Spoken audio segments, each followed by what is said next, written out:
ನಮಸ್ಕಾರ Karnataka. Welcome to ನಿಮ್ಮ ದೋಸ್ತ್. ನನ್ನ ಹೆಸರು Shivaputra Magdum and welcome back to another episode of ನಿಮ್ಮ ದೋಸ್ತ್. ನಾವು ಇವತ್ತು ನರ್ಸರಿಯಲ್ಲಿ ಇದ್ದೀವಿ. ನರ್ಸರಿ ನಿಮಗೆಲ್ಲರಿಗೂ ಗೊತ್ತೇ ಇದೆ, ಎಲ್ಲ ಥರದ ಸಣ್ಣ ಸಣ್ಣ ಸಸಿಗಳನ್ನು ತಯಾರು ಮಾಡ್ತಾರೆ. ನಾವಿಲ್ಲಿ ಯಾಕಿದ್ದೀವಿ ಅನ್ನೋದಂದರೆ, ಈ ಒಂದು ಬಿಸ್ನೆಸ್ ಬಹಳಷ್ಟು ಟ್ರೆಂಡಿಂಗ್ನಲ್ಲಿದೆ. ಬಹಳಷ್ಟು ಯುವಕರು ಅಥವಾ ಯುವ ರೈತರು ಈ ಬಿಸ್ನೆಸ್ನ ಮಾಡ್ತಿದ್ದಾರೆ. ಅಂಥದ್ರಲ್ಲಿ ಅದೇ ಒಂದು ನಿಟ್ಟಿನಲ್ಲಿ ನಮ್ಮ ಹತ್ರ ಇವತ್ತು ಒಬ್ಬ ಹೊಸ ಯುವಕ ಇದ್ದಾರೆ. ಅವರು ಯುವ ರೈತರು ಕೂಡ ಆಗಿದ್ದಾರೆ. ಈ ಬಿಸ್ನೆಸ್ನಲ್ಲಿ ಒಳ್ಳೆಯ ಆದಾಯನೂ ಅವರು ಗಳಿಸ್ತಿದ್ದಾರೆ. ಅವರನ್ನು ಮಾತಾಡಿಸೋಣ. ಈ ಬಿಸ್ನೆಸ್ನ ಬಗ್ಗೆ ಸಂಪೂರ್ಣವಾಗಿ ಒಂದು ನಾಲೆಜ್ನ ನಾವು ಪಡೆಯೋಣ. ಹೆಸರು ಶ್ರೀಮಂತ್ ಮಾಳು ರಾಮುಕಿಲಾರ್ನ. ಓಕೆ, ಇವಾಗ ನೀವು ಇಲ್ಲಿ ಏನು ಮಾಡ್ಕೊಂತೀರಿ ಅದನ್ನ ಹೇಳ್ರಿ. ನಾವಿಲ್ಲಿ ಪೇಲ ಸೆಡ್ ನೆಟ್ ಬಡ್ದು ರೀ. ಸೆಡ್ ನೆಟ್ದಿಂದ ಇನ್ನೊಂದು ಒಳಗೆ ಟನಲ್ ಮಾಡಿದ್ರು. ಹಾಂ, ಟನಲ್ ಮಾಡಿಬಿಟ್ಟಿಗೆ 5 ಗುಂಟೆ ಜಾಗ ಇತ್ತು. 5 ಗುಂಟೆದಾಗ 1,50,000 ತನಕ ಬೀಜ ಹಿಡಿಯಂಗೆ ಮಾಡ್ಯಾವ. ಓಕೆ, 1,50,000 ತನಕ ಇಲ್ಲಿ ಇಂಥ ಬೀಜಗಳು ಸಸಿಗಳು ತಯಾರಾಗ ಮಾಡ್ಯಾವ. Okay okay. ಈ ಶೆಡ್ ನೆಟ್ ಸ್ಟಾರ್ಟ್ ಮಾಡ್ಕೋಬೇಕೈತೆ ಅಂದ್ರೆ ಎಷ್ಟು ಖರ್ಚು ಬರ್ತದೆ ನೀವು? ಇದು ಸೆಡ್ ನೆಟ್ ಖರ್ಚು ಮಾಡ್ಬೇಕಾರೆ 2,20,000 ರೂಪಾಯಿ ಸೆಡ್ ನೆಟ್ ರೀ. ಮತ್ತು ಈ ಟನಲ್ ಮಾಡ್ಬೇಕ್ರಿ. ಓಕೆ, ಇದನ್ನ ಯಾಕೆ ಮಾಡಿರಿ? ಇದು ಮಳೆ ಸಂಬಂಧ ಮಾಡೈತ್ರಿ. ಇದು ಇತ್ರಲ್ಲ ಹಾಂ, ಮಳೆ ಸಂಬಂಧ ಮಾಡೈತ್ರಿ. ಹೆಂಗೆ ಬಿಡ್ತಂದ್ರೆ ಸಸಿಗೆ ಏನಾಗಂಗಿಲ್ಲ. ಓಕೆ, ಕವರ್ ಆಗ್ತೈತಿ ಅಂತ. ಓಕೆ, ಫಸ್ಟ್ ಟೈಮ್ ಬೀಜ ಎಷ್ಟು ಹಾಕಿರಿ? ಫಸ್ಟ್ ಟೈಮ್ಗೆ ನಾವು ಒಂದು 20,000 ಬೀಜ ಹಾಕೇನ್ರಿ. 20,000 ಬೀಜ ಎಂದು ಇನಿಷಿಯಲ್ ಕಾಸ್ಟ್ ನಿಮ್ಗೆ ಬಂದು ಒಂದು 2 ರಿಂದ 2.5 ಲಕ್ಷ ರೂಪಾಯಿ. ಓಕೆ, ಈಗ ಸ್ಟಾರ್ಟ್ ಮಾಡಿದಾಗಿಂದ ನಿಮ್ಗೆ ಎಷ್ಟು ಫಾಯ್ದೆ ಆಗೈತಿ? ಒಂದು 4 ಲಕ್ಷ ತನಕ ಫಾಯ್ದೆ ಆಗೈತೆ.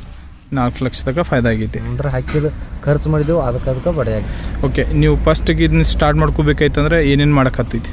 ಎಲ್ಲ ಸೆಡ್ ನೆಟ್ ಬಡಿಬೇಕು. Okay, shed net. ಹಾಂ, ಇನ್ನಿಂದ ಇದು ಟನಲ್ ಮಾಡ್ಬೇಕು ರೀ. ಓಕೆ, ಮತ್ತು ತಳಗೆ ಮ್ಯಾಟ್ ಐತ್ರಲ್ಲ.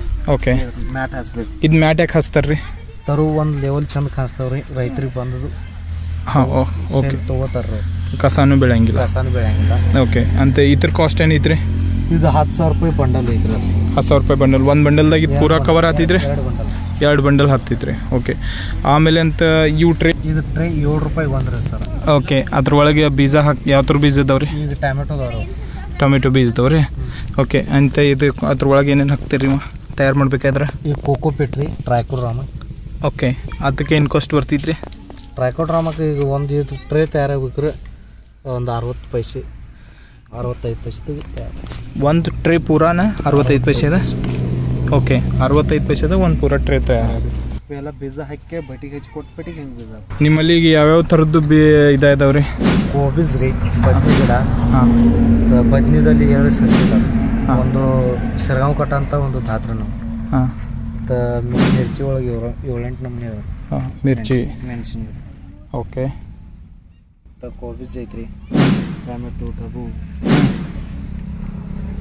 ಓಕೆ, ಇಷ್ಟು ನೆಟ್ ಹೌಸ್ ಮಾಡ್ಕೊಂಡು ನೀವು ಫಾರ್ಮಿಂಗ್ ಮಾಡತ್ತೀರಿ. ಎಷ್ಟು ದಿನ ಆಯ್ತು ಮಾಡತ್ತೀರಿ? ಈಗ 9 ತಿಂಗಳು ಆಯ್ತು. 9 ತಿಂಗಳಿಗೆ ಸ್ಟಾರ್ಟ್ ಮಾಡಿದ್ರಿ. ಇದಕ್ಕಿಂತ ಮೊದಲು ನಿಮ್ಗೆ ಏನಾರ ಕೆಲಸ ಮಾಡಿದ ಅನುಭವ? ಎಲ್ಲ ಬೇರೆದವ್ರಲ್ಲೇ ಕೆಲ್ಸಕ್ಕೆ ಇದ್ದೀನಿ ರೀ, 4 ವರ್ಷ.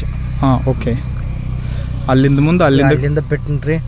ನಮ್ಮ ಸ್ವತಃ ಚಾಲು ಮಾಡೇನ್ರಿ. 9 ತಿಂಗಳು ಐತ್ರಿ. ಈಗ 9 ತಿಂಗಳದಾಗ ನಿಮ್ಗೆ ಏನು ಪ್ರಾಫಿಟ್ ಆಗಿತ್ತು ರೀ? ಎಲ್ಲ ಮನೆಯವ್ರು ಬೀಜ ಹಾಕ್ತೀವಿ ಒಂದು 4 ಲಕ್ಷ ತನಕ ಐತ್ರಿ. ಓಕೆ, ಅಂದ್ರೆ ನಿಮ್ಮ ಎಲ್ಲ ಮನೆಯಿಂದನೇ ಇದು ನೋಡ್ಕೋತೀರಿ? ಮನೆಯವ್ರು ಹೆಂಗಸರು ಬೀಗ ಅನ್ಸೋದು, ನಾವು ಮನೆಯವ್ರು ಬೀಜ ಹಾಕ್ತೇವ್ರಿ. ಓಕೆ, ಅಂದ್ರೆ ಇದನ್ನ ಇದ್ರಾಗೆಲ್ಲ ಕೆಲಸ ಮಾಡೋದು ನೀವೆಲ್ಲ ಮನೆಯವ್ರ? ಎಲ್ಲ ಮನೆಯವ್ರು. ಓಕೆ, ಅದಕ್ಕೋಸ್ಕರ ಒಂದು 4 ಲಕ್ಷ ರೂಪಾಯಿ ಪ್ರಾಫಿಟ್ ಐತಿ ಅಂತ. ನೀವು ಯಾರು ಇಂಥದ್ದು ಬಿಸ್ನೆಸ್ ಮಾಡಬೇಕು ಅಂತ ಅನ್ಕೊಂಡಿದ್ರ ಅವ್ರಿಗೆ ಏನು ಹೇಳಕ್ಕೆ ಇಷ್ಟಪಡ್ತೀರಿ? ಇಷ್ಟಪಟ್ಟು ಮಾಡಕ್ಕೆ ಅವ್ರಿಗೆ ಸಹಕಾರ ಮಾಡ್ರಿ ಅಂತ ಹೇಳ್ತೀರಿ. ಸ್ಟಾರ್ಟ್ ಮಾಡ್ರಿ ಅವ್ರಿಗೆ ಏನಾರು ಇದ್ರೆ ಫೋನ್ ನಂಬರ್ ಎಲ್ಲ ಇಲ್ಲಿ ಇಂತಲ್ಲಿ ತಗೋರಪ್ಪ ಅಂತ ಮಾಡ್ನೋರಿ. ಓಕೆ, ಅವ್ರಿಗೆ ಯಾರು ನಿಮ್ಮ ಕಡೆ ಕಲಿಯಾಕೆ ಬಂದ್ರೆ ಅವ್ರಿಗೆ ಕಲಿಸ್ತೇವ್ರಿ.